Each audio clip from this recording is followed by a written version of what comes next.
A little bit about me. I'm a proud survivor, ACEs thriver, mom of 4 to my amazing kiddos, baker, and enthusiastic extrovert, and also an early bird. So today I want to explore the value of joy with you all. It seems like the theme today. I'm super excited to be on trend, and its profound importance in recovery. For youth and families. So I'm going to ask you all, truly, when was the last time you centered joy in your intervention planning?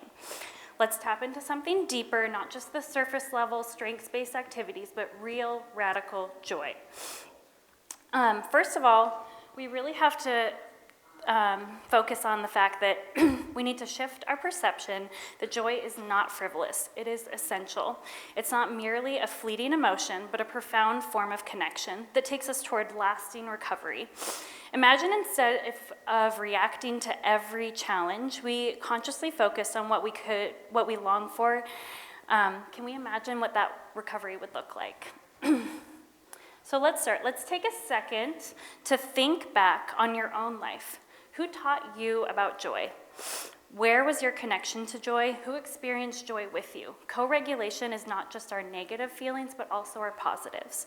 For me, it was my grandma's style, her wardrobe, full of things she loved. Her teaching me how to jump rope. She was literally the double Dutch queen, like to the max. My dad's love for the perfect cheeseburger, the experience of the opening song of Star Wars. You all can hear it, dun, dun, dun, dun, dun, dun, right?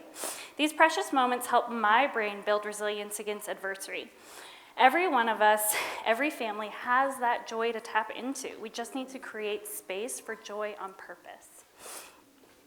Some of my own joys included the perfect cup of coffee, the way rain smells on hot pavement, and playing Yahtzee. Who doesn't love the joy and luck and chance of a Yahtzee? All 6 in a row, right? So your little homework, please do this, is to think about the things that truly bring you joy and how you can share that with others. To co-regulate those positive emotions and set intentions to be happy on purpose. So like I said, joy is more than just a feel-good emotion. Joy triggers the release of protective neurotransmitters in our brains that contribute to our mental well-being, even our immune systems. Joy is not just a buzzword. It fights racism, it fights oppression. It's a radical act of reciprocity. For families facing hardships, the generational survival of joy can feel like an unattainable dream. But I assure you it's possible. It's never too late to cultivate joy and find new pathways to happiness. We just have to create more space for it. Remember, joy doesn't erase pain. It can coexist. You can be happy even in hard times. Consider how children laugh. A 4-year-old might laugh around 400 times in a day, and a 40-year-old only averages 4 times.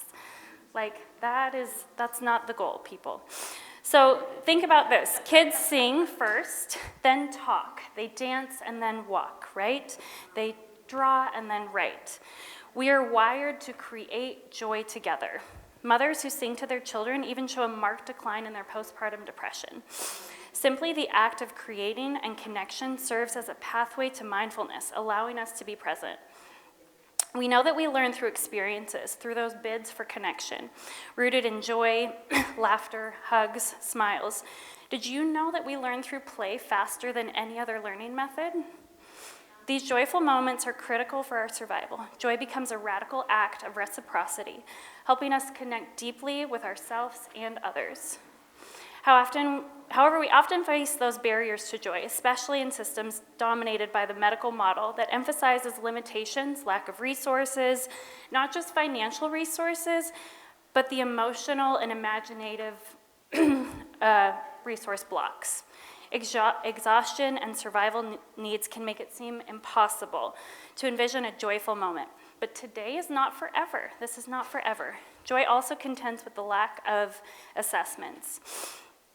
So what do we do? What do we do about that?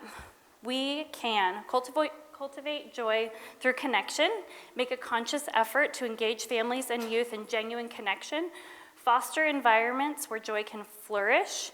We can focus on the glimmers. Look for moments of joy no matter how small. They may seem fleeting, but they are powerful. Celebrate them and encourage families to do the same.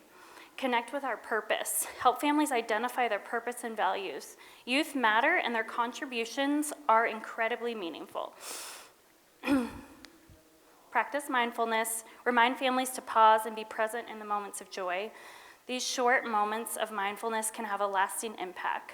Acknowledge those barriers and understand that joy can coexist with grief.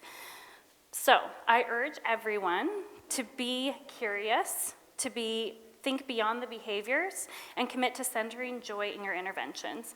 Planning for youth and families. Joy is not just an afterthought, it should be at the heart of recovery efforts. Recovery needs to be better, and it cannot always be hard. So let's be intentional about cultivating joy so we can support families in living and thriving in purpose. Together we can create more resilience, we can co-regulate both negative and positive energy, and joy is the radical act of reciprocity. Be happy on purpose.